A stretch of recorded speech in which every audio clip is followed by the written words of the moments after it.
女奴只是弄脏了客人的丝巾，却没想到直接遭白人扇了一嘴巴。That's the best French chiffon. Please don't do that. Well, she's just a clumsy. We don't treat our slaves that way.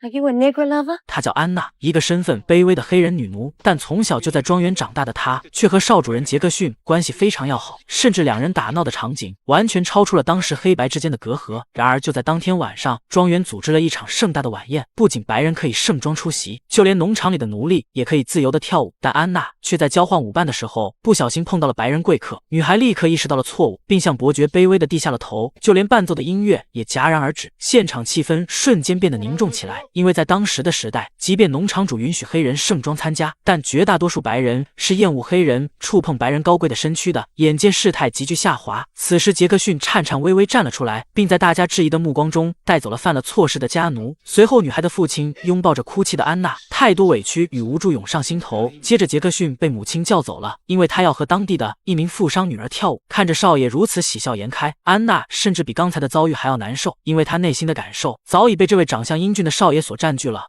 转眼过了几日，由于老原主突发心脏病，生命即将走到尽头，他在最后阶段嘱托儿子继承巨额家产事业，并拉住了老家奴的手，要求他尽全力扶持少东家。说完这些话便去世了。随后伤心欲绝的杰克逊独自来到空无一人的纺织屋里哭泣。可就在这时，安娜紧随其后的也来到了这里，她试图给予少爷安慰，没想到杰克逊居然一下抱住了她。随后在微弱烛光的衬托下，两个年轻悸动的心冲开了种族之间的隔阂，仿佛像干柴烈火般熊熊燃烧。几个月过后，当他们在黑夜独处时，安娜激动地向杰克逊透露了她怀孕的事实。男孩兴奋地抱起安娜，感受着突如其来的幸福。但令人意外的是，就在这关键时刻，杰克逊的母亲开始鼓励儿子迎娶伊丽莎白，因为那名女孩拥有皇室血统，况且家境非常富有，可谓是门当户对。面对母亲步步相逼，杰克逊虽然有所抵抗，但也不能不接受现实。转眼来到了1841年，伴着痛苦的哀嚎声，安娜的孩子即将出世，而她心有所属的男人却在浪漫的与伊丽莎白约会。情到深处，杰克逊激动地跪下来求婚，而懵懂的少女甚至不假思索地就答应了他。这边安娜的父亲急忙来到女儿的屋外，伴着婴儿一阵阵啼叫声，一个皮肤白皙的女婴被安娜拥入怀中。显然孩子父亲的血统影响巨大，于是老奴迫不及待地想把这一喜讯告诉杰克逊。然而当他来到主屋时，主人一家正在与亲家共进晚餐。随后他当众宣布了一个奴隶的孩子的降生，并向杰克逊坦诚安娜的身体很好。然而出席晚宴的伊丽莎白断定新生婴儿是未婚夫的孩子，因此他大发雷霆地离开了餐桌。回到房间，女孩痛哭流涕，可她的母亲却奉劝她不要太在意，因为很多白人都有类似的经历，而她的未婚夫只是其中之一。这边杰克逊在记录本上输入名字时，他把自己的女儿起名为奎因，并刻意地把父亲的名字留空，口口声声说爱着安娜，内心却是一个极度虚伪的人。接下来将会发生什么事？关注阿涛，下期接着讲。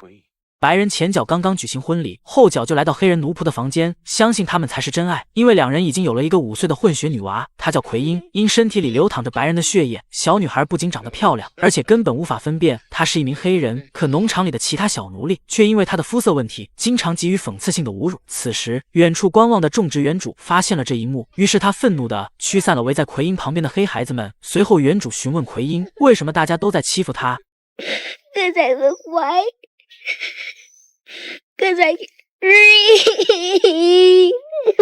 杰克逊拥抱着受伤的女儿，但他却没有勇气承认自己父亲的身份。转眼来到3个月后，就在原主一家吃午饭时，伊丽莎白突然宣布自己怀孕的喜讯，丈夫高兴得像个孩子，就像当初得知安娜怀孕一样。然而却在这时，杰克逊突然提出将5岁的奎因搬到主屋的计划，想让她从小训练成为一名合格的女仆，但却遭到妻子一口否决。就连杰克逊的母亲也不认为这是一个明智的主意。可面对丈夫如此坚决的态度，就算妻子心中有各种委屈，也只能坦然接受这一切。于是奎因被母亲带到了豪宅，但直至现在，夫人一直对安娜耿耿于怀。You should have used the back door.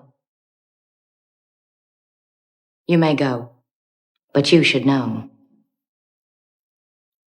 This is the master's decision. I do not approve of it. 安娜清楚的知道她在这个农场充当怎样的角色，可她又是多么希望自己女儿能从小受到良好的教育啊！即便心中有万般不舍，但能改变小奎因的命运，她付出再多也心甘情愿。时光飞逝，转眼来到了1860年，安娜的女儿奎因和伊丽莎白的女儿简都迎来了她们花季少女的时代。虽然两人是主仆关系，可她们从小就在一起长大，却情同手足。何况她们本就是同父异母的姐妹，但家人始终不承认这种有辱白人形象的关系。当安娜再次从远处观望女儿时，不知此时又会是种怎样的心情。佛罗伦萨的小镇上热闹非凡，许多年轻人开始报名参军，因为北方人为废除奴隶制已经率先向南方发起了挑战。然而就在父母二人准备去商店里购物时，旁边两个年轻的士兵貌似把目光锁定了漂亮的女孩身上，于是简带着奎因特意在街道引起男孩们的注意，但显然混血女孩的样貌更加吸引人，导致一名新兵光天化日之下不顾奎因强烈反抗，肆无忌惮地对女孩行非分之举。好在旁边的简主动为他解了围，但他却刻意说奎因是他家的一名奴隶。突然得知真相的男孩顿时感到一阵恶心，同时伴有侮辱的字眼。Keep her off the streets. Put a sign on her or something.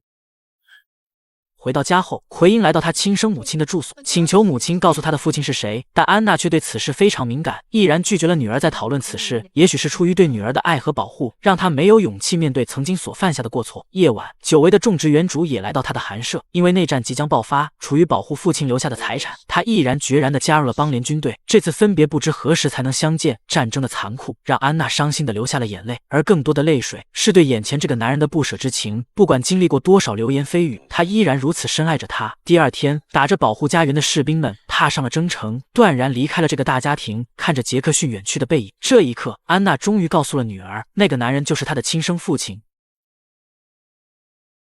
转眼来到了1861年7月份，南北之间的战争异常激烈。然而在弗吉尼亚的一场战役中，许多南方军士兵都命丧于此，同时杰克逊也不幸受了重伤。而在他的老家，一场突如其来的病毒正在迅速席卷的佛罗伦萨，年轻的简不幸感染，生命岌岌可危。善良的安娜害怕夫人也被感染，于是她用强势的态度拒绝伊丽莎白与她生病的女儿接触，由自己来亲自照顾。然而令人意外的是，正在田地里干活的奎因和老夫人收到了杰克逊的来信，表明以伤员的身份被护送回家。就当老夫人想把这一喜讯传达给安娜时，女人此时却脸色苍白，咳嗽不止，显然她也被感染上了病毒。所有的阴霾都笼罩在这个不幸的家庭中。终于在一个晴朗的上午，杰克逊以伤员的身份回到了这个阔别已久的家。伊丽莎白奋力地向丈夫扑面而去，那个男人的回来仿佛让大家看到了前所未有的希望。随后妻子带着杰克逊来到了女儿的墓地，一场流行病夺走了他们的女儿简，让刚回到家的杰克逊感到无比的亏欠。更为不幸的是，安娜最终没有等到心爱之人回家，便永远地合上了双眼。当杰克逊来到他的遗体面前时，沉痛默哀着为他付出了全部生命的女人。这一刻，他在他身旁守候了很久很久。转眼来到2个月后，伤愈后的杰克逊很快组建了一个团，晋升为上校，并即刻随着部队重返了战场。而他的种植园又会面临怎样空前的灾难？关注阿涛，下期接着讲。黑人女孩显然没预料到后面的士兵对她发动的侵袭，因为长得颇有姿色，就连前面的军官也对她动手动脚。此时女孩的爷爷听到呼救声，赶快试图阻止对方的恶劣行径，可当听到女孩是一名黑人，这更激起了军官的暴行，随后把老汉推到墙角疯狂锤击。尽管女孩不断苦苦哀求，但并未阻止军官残忍殴打她的爷爷，同时命令手下递来一只镐把，然后对着老人的头部疯狂一砸。年迈的老奴杰克彻底站不起来了，由此也破坏了军官侵占女孩的兴致，所以他们放了被束缚的奎因。当他急忙来到爷爷身旁时，老人满脸是血，喘着粗气，命不久矣。这是19世纪的内战时期，即便北方军打着解放奴隶的口号，可依然磨灭不了他们在攻占南方地区的罪行。不仅烧毁各处的建筑物，而且像强盗一般对居民烧杀抢夺，无恶不作。夜晚，奎因守在爷爷的身旁，年迈的老奴杰克眼看就要不行了。此时，老夫人拿出了一份赎回自由身份的信件，亲自交到老人的手中。他在生命的最后阶段，以自由人的身份离开了人世。时间来到3天后，奎因依然像往常一样以奴隶的身份伺候着2位夫人。然而他却在窗台惊奇地发现，参军已有3年的原主居然断着残臂活着回来了。随后他立即把这好消息告诉了2位夫人。可当他们迎接这个老兵回家时，奎因作为原主的女儿却被孤立在一旁，这让他心里特别难受。而其他即将离开种植园的奴隶们呼喊奎因一起去往北方时，女孩却毅然决然地选择留下来，因为她依然相信这里才是他永久的家。傍晚，奎因独自骑马来到商店购买食物，恰巧碰到了2个乡巴佬白人在这里闲逛，他们的一举一动都仿佛对女孩充满了恶意，就连商店的老板娘对于一个有色人种的顾客，言语间也充满了各种侮辱。 You tell him to come and see me himself, not to send some bastard slave girl. I ain't a slave no more, with no civil tongue in your head for decent white folk. Hell, in the old days she'd have been whipped. Uh-huh. 话语间，2个流浪汉开始对奎因动手动脚，脸上露出一副贪婪的表情。女孩本想骑马快速逃跑，不料2个白人丝毫没犹豫，便追了上去。或许是渴得难受，让他们抛弃了当时黑白之间的隔阂。好在奎因从小就熟练骑马，他疯狂穿梭在丛林中，试图摆脱后面的追击。然而他的坐骑却像发了疯一样，突然停了下来。奎因被重重摔在地面上，接着渴望求生的女孩来不及查看伤情，便迅速钻进附近的草丛中隐藏起来。等那几名流浪汉举着火把寻找时，对于在漆黑的夜里寻找一个肤色较黑的人，并不是一件容易的事，所以兄弟几人果断放弃了。这边奎因的父亲还在等待女儿回家，可他的妻子却刻意的告知那个女孩已经逃跑了，就像所有奴隶一样不会再回来了，甚至向丈夫坦白，她永远也不想再见到奎因。曾经丈夫做出的荒唐之事，始终在伊丽莎白心中是个难以逾越的坎。她多么希望奎因永远也不要再回这个家。然而就在妻子离开后，杰克逊突然发现奎因离开时所骑的马居然独自回到了家中，却未见到女儿的身影。即便预料女儿可能遭遇了不测，但他也没有选择去寻找。第二天清晨，女孩拖着狼狈的身躯终于返回到了家中，可她一心向往的家还是她的容身之所吗？伊丽莎白对奎因的归来没有表现出一丝丝怜悯，没有一句同情的话，反而责怪他没有按时做早餐。此时女孩忍无可忍，只是顶撞了夫人几句，便遭到了对方的殴打。 Beat me like that. 所有心中的委屈仿佛像波涛般倾泻而出，奎因再也无法压抑心中的愤怒，他不要再做这个家的奴隶，不要任由别人欺负和侮辱，他要离开这个已经伤透心的家，去寻找真正属于自由的生活。于是他来到母亲的墓地，沉痛做最后的告别。当老夫人得知他要离开后，主动贡献了自己的一点微薄之力，也许在这个物是人非的庄园内，只有老夫人对他还有一些感恩之情。随后奎因拎着简单的行李离开了，然而刚刚离开庄园，便碰到了一直寻找他的父亲杰克逊。面对女儿即将离去，开始表现得很吃惊，但想想过后又坦然面对这似乎预知将会发生的事，甚至对女儿没有任何挽留的话。父亲的绝情让奎因深深感受到他身体里流淌的黑人血液是一种怎样刻骨铭心的悲痛。就这样，他带着遗憾走了，离开了这个养育他20年的家，没有了任何牵挂和留恋。不知走了多久，弹尽粮绝的他只能靠路边捡来的残羹剩饭来维持身体机能。第二天，他混进了一家白人慈善机构，由于自己肤色较浅，并没有被管理人员发现，但有些试图蒙混过关的就没有这么幸运了。随后，奎因在享受施舍的食物时，遇到了一名叫爱丽丝的女人，她是一位皮肤白皙的年轻有色人种，但实际上却是白人。通过交谈，两人成为了朋友，并把奎因带进了自己的公寓，为女孩清理身体，教她如何通过外在来掩饰自己的真实身份，并带她去了一个白色的舞厅。在那里，他遇到了爱丽丝的白人绅士朋友乔治，两人通过跳舞很快从陌生变得熟悉，毕竟奎因是一个漂亮的女孩。于是乔治为奎因找到了一份在花店的工作，仿佛离开种植园后，女孩的命运发生了质的变化。然而却在此时，他遇到了一个叫迪格比的退伍士兵，两人一见钟情。迪格比的幽默和风趣很快俘获了女孩的芳心，并在一个浪漫的夜晚，奎因接受了男人的求婚。可一场突如其来的意外将会彻底改变女孩的命运，接下来会发生什么事？关注阿涛，下期接着讲。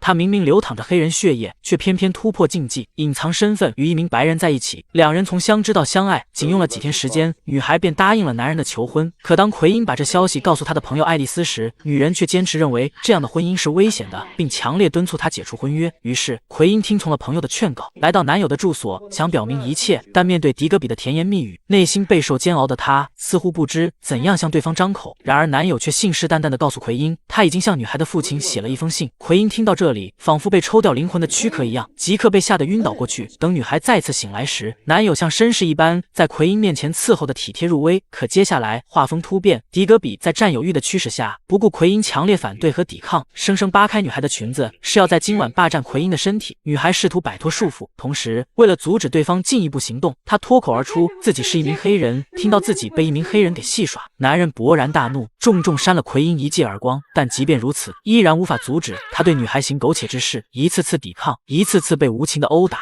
瘦小的奎因再也无法承受对方的蛮力。就这样，年轻的女孩被眼前这个无耻的白人给侵犯了。伴着漆黑的夜晚，他颤抖着身体，独自承受孤独的侵袭，支离破碎的心则像一股无穷无尽的深渊，悄无声息地吞噬着他的生命。随后，无助的奎因回到了朋友爱丽丝的身边，本想在这里得到一些安慰，然而当朋友得知女孩被侵犯后，一副嫌弃之心油然而生。为了保护自己的地位和声誉，他果断要求奎因离开这里。尽管女孩哭诉着请求爱丽丝收留，但依然无法改变她被赶出去的命运。第二天，他落寞地流浪在乡间小路上，也曾试图向逃亡的黑人请求帮助，但人世间的冷漠，即便身体流淌同样的血，也无法得到丝丝怜悯。不知走了多久，疲惫不堪的奎因突然来到一群黑人驻扎的区域，大家面对这个白里透黑的女孩，脸上都充满了疑惑的表情。然而人群中有一个妇女看他可怜，主动为他盛了一碗粥。可就在准备享受这来之不易的施舍时， Then eat that, white bitch. 伴随而来的侮辱并没让他放弃这次填饱肚子的机会，他奋力啃食着玉米，所有外在形象的表现在维持生命机能的面前都会变得微不足道。深夜，在马圈沉睡的奎因突然被一阵吵闹声所惊醒，他赶快向附近张望，只见一群举着火把的3K 人员正于迅雷不及掩耳之势向黑人居住的房屋发动了猛烈攻击。而刚才侮辱奎因的那名妇女声嘶力竭地哭喊着，咆哮着，因为他们的房子全部被白人给烧毁了。不仅如此，她的丈夫由于未及时逃脱，浑身上下被大火侵蚀，活活在痛苦中被烧死了。躲在一旁的奎因不敢发出任何声响，即便强忍灼热带来的刺痛感，也不想被这群白人察觉他的存在。令人心惊动魄的一夜终于过去了，但奎因的道路依然遍布着荆棘，他跌倒在满是泥泞的污水中，如同一只丧家之犬一样，感受着世间所带来的无助。终于，他走进了一处黑人礼堂，大家立即被他脏兮兮的外表所吸引。究竟接下来奎因的命运如何？关注阿涛，下期接着讲。逃亡的黑人女孩突然发现，曾经抛弃她的男友竟然成了北方地区黑人罢工的起义者。看到戴维斯有如此成就，奎因早已把被抛弃时的难过心情忘得一干二净了，心中更多的是对男友的崇拜。但他们不知道的是，黑人要想在白人的地盘得到更多的工作报酬和尊重，将会给他们带来怎样无法预知的危险。尤其是这个3K 组织领导者如此声势浩大的游街示威活动，已经大大影响了自身利益，这让他无法咽下这口气。夜晚，带着孩子落魄的奎因果然找到了男友居住的地方。戴维斯看着曾经被自己抛弃的女友，内心充满了无限失落和自责，而女人更是强压心中的怒火。直到来到房间内，两人发生了强烈的对峙。奎因斥责男友抛弃了他和阿布纳，但戴维斯却认为他有更多的理想需要完成。随后，两人从严重的争吵到奎因慢慢失去了抵抗，毕竟长久分别后再次相逢，总要在这个黑夜做点什么。第二天，奎因在这座城市找工作时，偶然在商店角落里遇见了本森夫人。她是一位中上层阶级的白人母亲，有一个15个月大的儿子，她需要为孩子找一个奶妈。显然怀抱婴儿的奎因是个不错的选择，于是夫人把他带到了自己的家里，不仅提供了一份保障工作，而且还给他提供了食宿待遇。但令人万万想不到的是，在一天夫人带领奎因去逛街的时候，奎因居然告诉了对方，发起黑人罢工起义的倡导者就是他自己孩子的父亲。这让本森夫人大吃一惊，因为女人的丈夫就是当地的3K 领导人，所谓白人至上主义的头目。双方为了自身利益正处在水深火热之中。于是在一天夜里，夫人叫醒了熟睡的奎因，并假装严肃地告知她的男朋友将有生命危险，让她赶快去戴维斯居住的地方通知，同时敦促奎因把阿布纳留在了安全的地方。然而就在女人急切地走后，白人妇女的丈夫却悄悄地跟在了身后，殊不知这正是夫妻两人为了报复黑人罢工组织设下的陷阱。等奎因来到男友的住所后，她把即将遭遇危险的情况告诉了戴维斯，而男人这次并未选择逃跑，因为他们在森林隐蔽的地方是不会被白人发现的。可令人意外的是，一双仇恨的眼睛正从远处注视着这里。随后，奎因又心急如焚地返回了本森夫人居住的地方，但他年幼的孩子却不见了。 He isn't here, Queen. Abner's doing God's work tonight. 从夫人嘴里不难看出，阿布纳应该是被她丈夫作为要挟手段给带走了。女人这才反应过来，但现在说什么都晚了。果不其然，奉行白人至上的队伍果然来到了戴维斯隐藏的地方。领头者抱着奎因的孩子，试图用这种方式迫使戴维斯束手就擒。当男人拿着武器走出来时，看到对方举起自己的儿子，露出一副得意的表情，他不得不放下手中的枪。于是，白人用绳子把戴维斯吊在了大树上，并且往他身上泼洒了汽油。他们要当着年幼孩子的面，生生把他的父亲给烧死。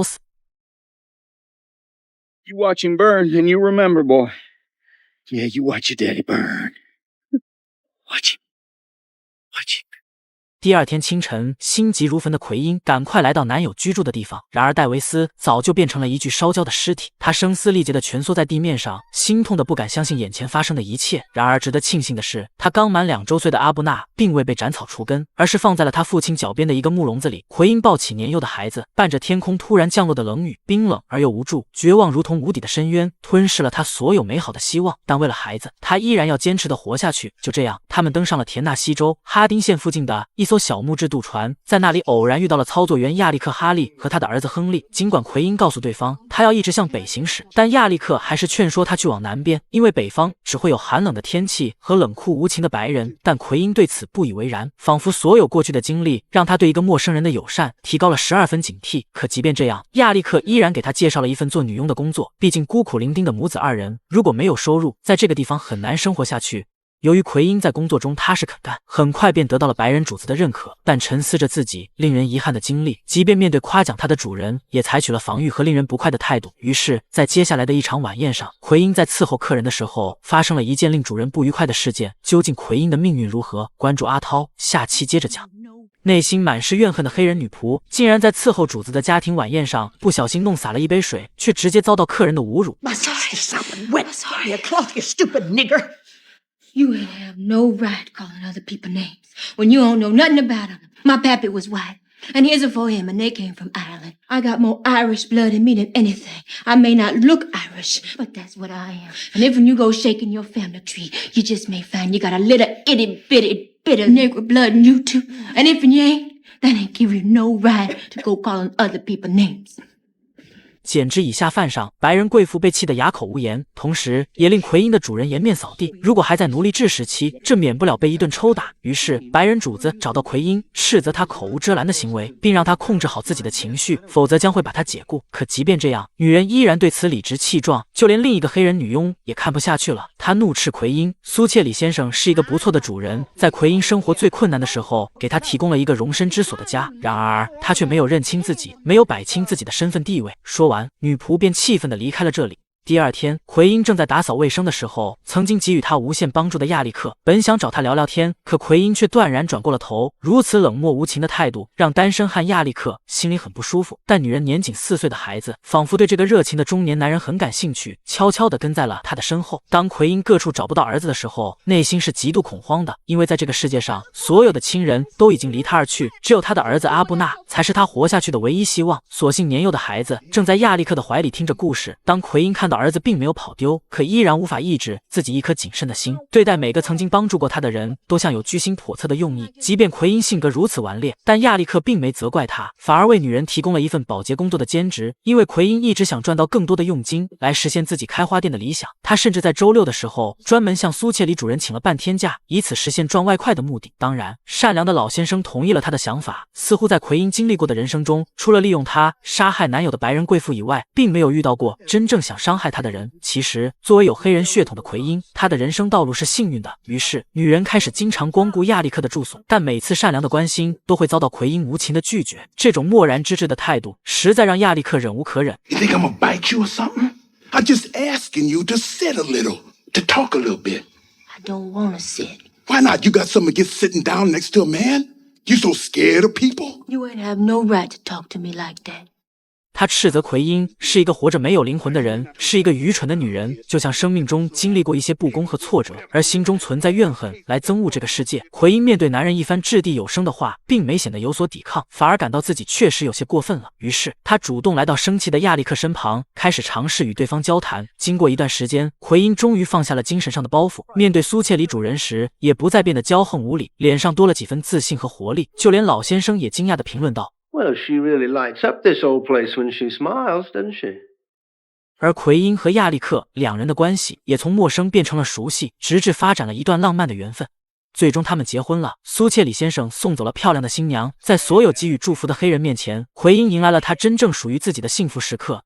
在11个月后，一个健康的男孩诞生，奎因给他起名叫西蒙。夫妻两人都对这个孩子给予了很高的厚望。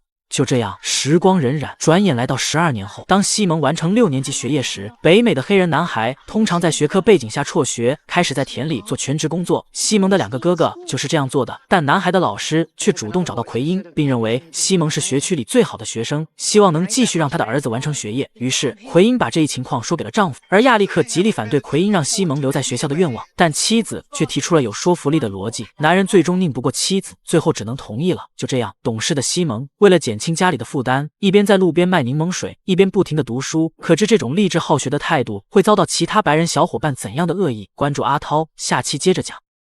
如果黑人想发愤图强的学习，会遭到白人男孩怎样的恶意？西蒙的2个同学不仅拿走了他的书，而且还要品尝他售卖的柠檬水。可当2个小家伙喝完时，他们不但拒绝付钱，而且2人还动手打了西蒙。即便当时废除了奴隶制，但黑人曾经奴隶的身份依然根深蒂固。当得知儿子被2个白人孩子给揍了，一向强势的奎因怎能咽下这口恶气？于是女人带着西蒙直接找到施暴的男孩家里。坐在门口的男孩不仅不对他的行为道歉，反而满嘴针对黑人侮辱的字眼。愤怒的奎因忍无可忍，上去就扇了对方一耳光。而男孩的母亲听到声音，也叉着腰走出了门外。Dare you hit my boy? Hit my boy first. I gonna get the law on you. You better get out of here, nigga. He has been in the house with me all day. You understand me?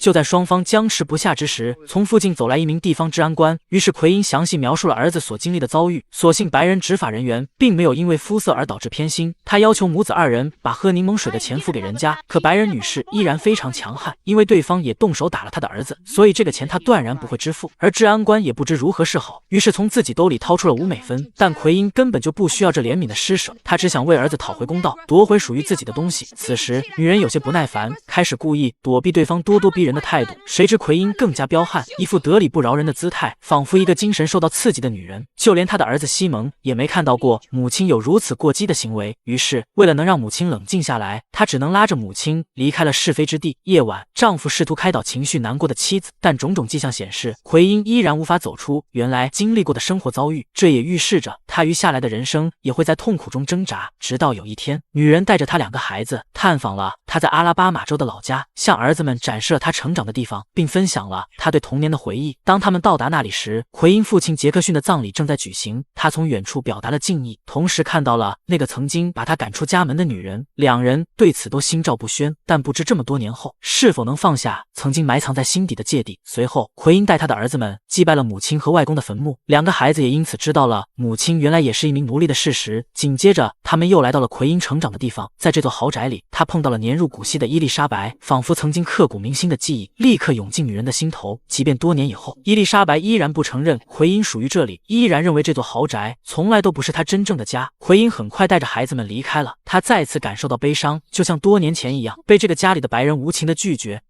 转眼又过了2年，女人的青春如繁花般凋零，曾经那个美人在岁月的摧残下逐渐衰老。而今天，奎因却迎来了一个喜庆的日子，他的儿子西蒙成为萨凡纳第1个完成小学学业的黑人男孩，并开始计划去往田纳西州孟菲斯的师范学校上学。而他的哥哥阿布纳也希望离开他现有的家，走出自己的道路，但父亲亚历克却有点不情愿，因为家里必须有更多的男人去劳作，来提供西蒙完成学业的费用。听到这里，奎因仿佛对丈夫的解释并不满意，导致他当场大发雷霆，并向阿布纳脱口而出亚历克不是他的亲生父亲。随后，丈夫心情立刻陷入了低谷。尽管奎因并不是有意的透露赶快向亚历克给予道歉，但他的行为确实伤透了一个男人的心。看到父亲一言不发地离开了家，就连阿布纳也不知如何是好。于是奎因开始精神变得焦虑不安。就在他准备给铸铁炉添柴时，一场突如其来的意外将会把他打进黑暗的深渊。究竟奎因的结局如何？关注阿涛，下期接着讲。一个神情焦虑不安的女人，如果再不小心惹火上身，会带来怎样意想不到的后果？女人因为一场意外的火灾，导致点燃了她的长裙，直至跑到周围的林地里。等2个路过的人发现她时，虽然奎因身上的火被熄灭了，外表只是受到了轻微的伤害，但这对父子却惊奇地发现，此女人目前变得疯疯癫癫，前世所积累的一系列悲惨遭遇，在最后一件事上让她的精神彻底崩溃了。于是，路人把奎因送回了家中，看着母亲颤抖着身体被扶下马车，2个儿子心痛得无法自拔，而女人的丈夫更是无法相信眼前发生的一切。他的妻子彻底疯了，疯得连最熟悉的的人都恍然若失。于是第二天，亚历克将他送往田纳西州波利瓦尔市的一家心理健康机构。然而这里惨不忍睹的景象让人触目惊心，一群精神失常的患者如同行尸走肉一般，在初来乍到的奎因面前围绕。她害怕极了，不知怎样向丈夫阐述自己内心的困境，但也许这里是唯一治疗奎因疾病的地方了。随后，女人被带到了一处心惊胆战的房间，仿佛是每个患者都要经历的程序。她被2名工作人员安置在了木凳子上，双手紧紧被固定，不管遇到怎样可怕的遭遇，也无法挣脱的那一种。而在她不远处的正前方，一名医生则淡定地注视着这里。随后，不知所措的奎因开始奋力挣扎。当他看到上方的巨大喷头时，工作人员已经打开了压力开关，然后一束强有力的冷水瞬间覆盖他整个全身。这是19世纪末极为常见的治疗精神病患者的办法，每个患者都要有此经历，残忍又不人道。在令人沮丧的疯人院待了几周后，奎因要求苏切里先生去医院探望他。老先生对那个原来满脸笑容的女孩无不感到痛惜。仅仅过去6年时间，早已物是人非。奎因告诉她的前雇主，她和丈夫已经把所有现金都给了西蒙供他上学，于是她只能难言之隐地跪在了老先生的身旁，请求苏切里能借一点钱给她，来完成他大儿子阿布纳追寻自我理想的一些经费。当苏切里听到奎因的坦白后，没有犹豫便同意了。对于曾经给予他无限帮助的雇主，直至今日依然如此慷慨解囊，奎因被感动得泣不成声。或许在这个世上，并不是所有白人都薄情寡义，他用最真诚的话语向老先生表达了感恩之情。又过了几日，奎因说服了精神病院的医生，允许他在儿子们即将离开时回到家中去看望他们。于是亚历克用马车把他带回了家。随后夫妻2人带着阿布纳和西蒙乘坐渡船穿过田纳西河，然后将他们安置在开往孟菲斯的马车上，以此来追寻各自的人生道路。当奎因和丈夫返回家后，这对年迈的夫妇坐在前廊上。奎因第一次向亚历克讲述了他的生活，从他在杰克逊种植园当奴隶的时光开始。至此，这部《女奴奎因》即将进入尾声。朋友们有机会一定要看看原片，很感动的一部作品。好了，我是阿涛，咱们下期再见。